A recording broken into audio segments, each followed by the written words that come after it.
अस्सलाम वालेकुम वरहमतुल्लाहि वबरकातुहू। इज़्ज़त माब मेरे बुज़ुर्गों, दोस्तों, साथियों और पसे पर्दा बैठ कर सुनने वाली मेरी इज़्ज़त माब माओ और बहनों, आपसे मेरी अदबन गुजारिश है कि शेखपेट डिवीज़न पर जो हमेशा से एक सेकुलर इलाक़ा यानी एक गंगा जमुना तहज़ीब वाला इलाक़ा करार दिया जाता है, जो हमेशा अमन और भाईचारगी में रहता है, यहाँ पर हम सब मुत्तहद होकर रहते हैं। मैं आपसे शेखपेट की अवाम से इस बात की अपील करूँगा कि आप बरसे इक़्तिदार वाली जमात के हमारे उम्मीदवार चिरका महेश को भारी अक्सरियत के साथ कार के निशान को वोट दिलाकर जिताइए, क्योंकि हमारा निशान कार है। अगर आप बरसे इक़्तिदार वाली जमात को दिलाएंगे तो आपको डबल बेडरूम वाली फ्लैट वाली स्कीम से भी भरपूर फ़ायदा होगा। बड़े बड़े प्रोजेक्ट ग्लोबल सिटी कहलाने वाले इस हैदराबाद में सबसे नुमाया मुकाम शेखपेट का होगा।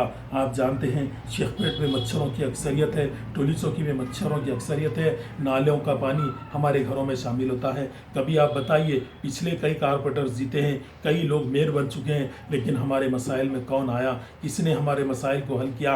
आज तक हमारा मसला जू का तो मौक़ूफ़ बरकरार है। मैं आपसे अपील करता हूँ, आप बताइए ग्रेटर हैदराबाद की आवाम, जो आप सब जानते हैं कि हमारे सीएम साहब जो बिला किसी मज़हब व मिल्लत तमाम मज़हब के मानने वालों को मुत्तहिद तौर पर, मुस्तहकम तौर पर, एक जहती के तौर पर सबको लेकर चले हैं। हमारे सीएम साहब ना सिर्फ तमाम मज़हब को बल्कि उनके ईदों में शामिल होकर उनके ईदों में ताइफ जो गरीब लोग ईदों में शामिल नहीं होते थे, सिख हो, मुस्लिम हो, यानी हमारे जो भी हिंदू भाई है, तमाम के मानने वालों को हमारे सीएम साहब ने एक नज़रिए से एक सबको एक समझते हुए, एक वाहिद समझते हुए सबको लेकर चले हैं, सबके साथ शामिल रहे हैं। आप जानते हैं कौन सी हुकूमत थी, बताइए, जो ज़ईफ़ हज़रात को इतना पेंशन देती थी? आप बताइए कौन सी ऐसी हुकूमत रही जो माजूरीन और बेवागान के लिए 1500 रुपये फ़राहम किया, ज़ईफ़ हज़रात को 1000 रुपये फ़राहम किया?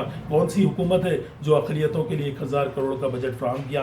कौन सी हुकूमत है जिसने दलित को और मुसलमान को नायब वज़ीर आला का दर्जा दिया? आप जानते हैं हमारे चीफ मिनिस्टर साहब जो एक सेकुलर आदमी है, एक सेकुलर जमात है, वो डायनामिक पर्सनालिटी है, वो हमारी इस हुकूमत की कमान संभाले हैं, जो ख़ुद उर्दू से मोहब्बत रखते हैं, उर्दू से उनका ताल्लुक़ है, उर्दू वालों के साथ उन्होंने अपना वक्त बिताया है। आप जानते हैं वो हमारी ईदों में हर चीज़ में शामिल हो रहे हैं। हमें एक बराबरी का दर्जा देते हुए एक मुसलमान को और एक दलित को नायब